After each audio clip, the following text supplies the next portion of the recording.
4 условия, за да получавате двойни детски в Германия. Максимално 292 евро на месец към вашите детски от 250. Препрати това видео на приятел, за да се възползват повече хора от тази важна информация. Не подарявайте пари, които се полагат за вашите деца. Проблеми с данъци пари, на Силвия се обади и проблемът ще се разреши.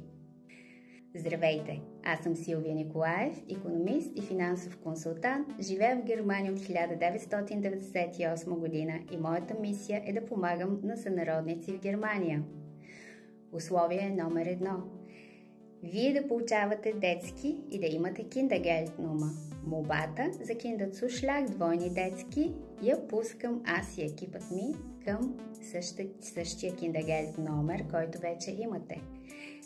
Второ условие. Да получавате като сам родител минимум 600 евро на месец от Teilzeit, почасова работа, и съответно като двойка 900 евро на месец. Така вие сте покрили социалния минимум.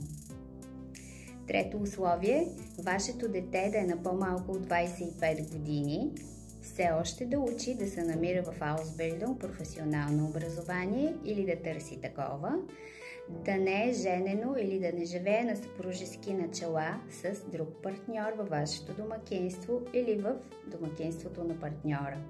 И последното условие, за да получавате двойни детски, е с почасовата работа, която вие имате и партньора ви, плюс Kinderzuschlag и Wohngeld, добавки към детските и добавки към наема, да покривате социалния минимум. Ако вие не покривате този социален минимум, то тогава трябва да подадете молба в Job Center за Bürgergeld, социални помощи.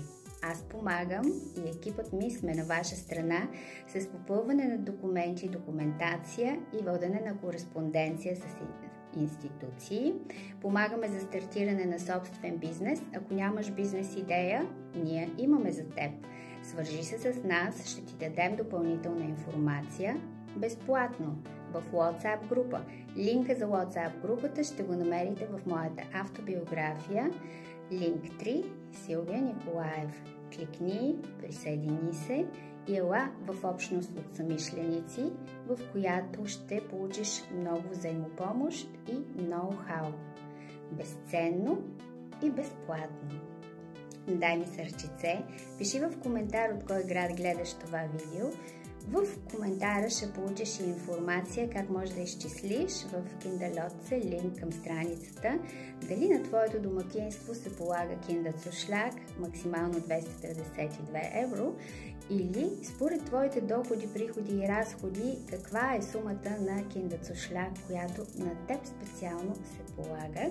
Пази това видео, препрати на приятел, на колега, на познат, защото помагам и по допълнителни теми с застраховки, осигуровки, допълнително пенсионно осигуряване и как можеш да спестиш данъци и да се възползваш от държавни субсидии. Заповядай на безплатна финансова консултация. Твоя Силвия.